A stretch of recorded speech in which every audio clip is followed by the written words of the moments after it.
Welcome to the 5th edition of the AlUla Tour. It's the start of the 2025 cycling season, and what better way to kick things off than by battling for victory in some of the most breathtaking scenery Saudi Arabia has to offer.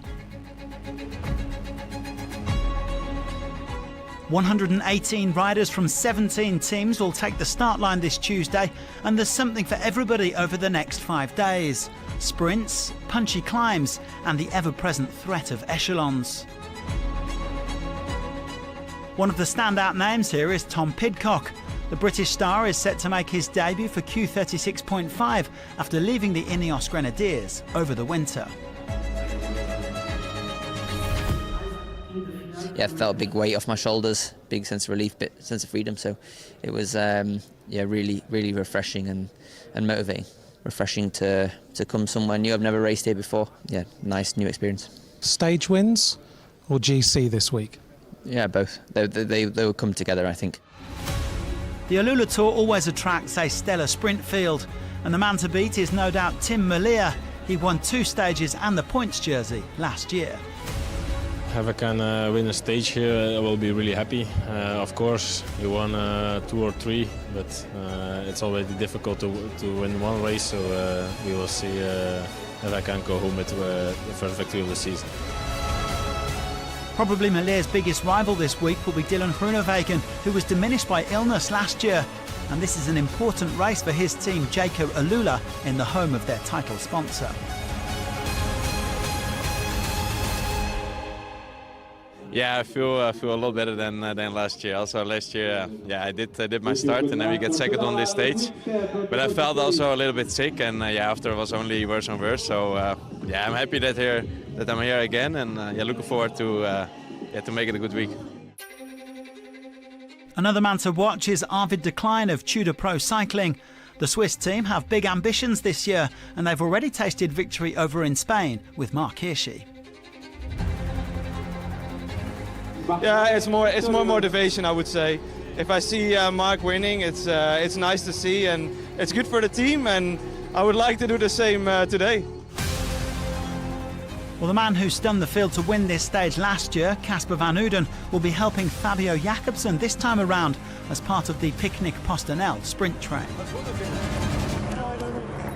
I think it's good memories, so it's nice to be back here, and we'll see if Fabio can do it today. We kick off the AlUla Tour 2025 with a flat stage of 142.7 kilometres, starting and finishing at the Manshiyah train station. There will be 2 sprints in the most active rider competition, no doubt for riders in the breakaway, and then a bonus sprint with just over 10k to go as the riders cross the finish line for the second time. The fast men will then gear up for their first proper shootout to give us the first leader of this 5th edition.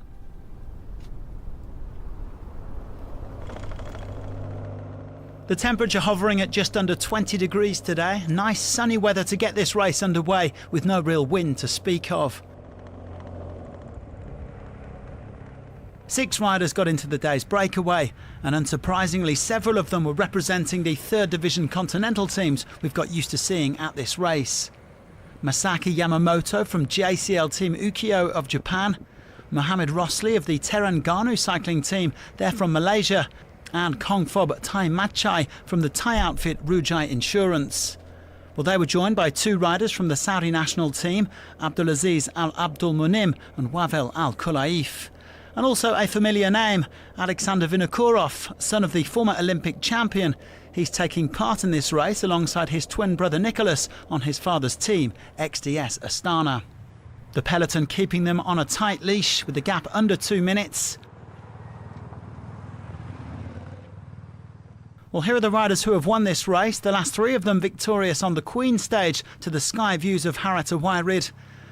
The defending champion Simon Yates isn't here, but his dell'AlUla team are still hoping for plenty of success with Groenewegen, as well as their GC hopeful Eddie Dunbar, who won 2 stages of last year's Vuelta a España.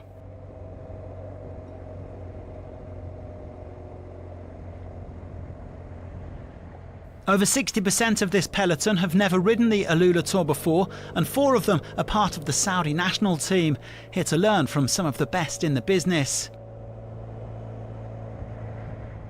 It'll be fascinating to see how another debutant, Pidcock, goes in his bid for stage and overall success.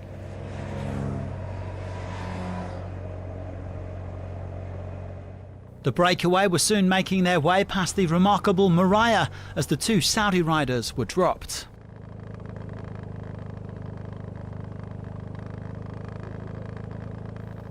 Four men now at the front then, but the peloton were fast closing, with dell'AlUla, Soudal Quick-Step and Tudor sharing the pacing duties for Groenewegen, Merlier and Decline.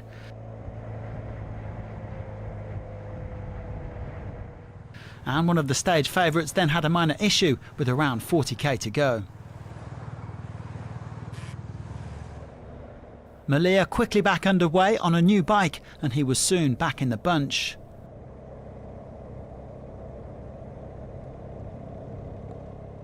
Well, the pace really starting to increase as they entered the finishing circuit in AlUla. Yamamoto leading the way over the finish line for the first time, giving the sprinters and their trains a first look at what awaited them in the final.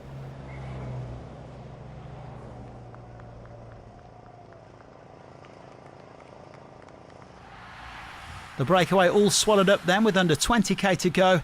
And on the run-in, it was all about fighting for position and protecting the fast men. But that made for a nervy peloton. And in the last 5k, several contenders went to ground. Oh, big crash at the back. A number of riders have hit the deck. And down is Arvid Decline. Their sprinter has gone. Decline denied the opportunity to sprint then, as was Alexander Kristoff, while the UAE XRG leader Rafał Majka also came down hard. Hopefully no major damage done. Well, the rest of the field preparing for the bunch sprint, with Merlier, Groenewegen and Juan Sebastian Molano all in the mix. Big acceleration from the Soudal Quick-Step team. It's been 3 hours and 10 minutes of racing, but now the sprint starts and they look, Moschetti is there. Big move, right-hand side, here goes Tim Merlier. Merlier all the way to the line. Molano is on his wheel. Molano tries to challenge Tim Merlier. There was never any doubt. European champion, Merlier wins stage 1 of the AlUla Tour. Tim Merlier picking up where he left off with another dominant sprint victory. The Belgian success here in Saudi last year set the tone for a fantastic 2024 with a total of 16 wins. Only Tadej Pogačar took more. Merlier will have opportunities to add to his tally during the week. It's always nice to start the season with the win, and today we have that win with the team, so also the first for the team, so it will motivate everybody. Merlier winning ahead of Molano, with Decline's lead-out man Michael Zielard in third. Matteo Moschetti and Groenewegen round out the top 5. Fabio Jakobsen down in 11th. Merlier shrugs on the green leader's jersey with a 4-second gap over Molano, but things are bound to change tomorrow on the road to Bir Jida Mountain Werka. The European champion also holds the red points jersey he's hoping to conquer for the second straight year. Molano, who will wear it on his behalf tomorrow, is 3 points back. Frank van den Broek, who helped Romain Bardet to take yellow at last year's Tour de France, is on top in the youth classification. He took 1 second at the late bonus sprint. And Mohamed Rosli is our most active rider, just ahead of Yamamoto. Join us again on Wednesday as the punchers and climbers take centre stage, and thanks very much for watching.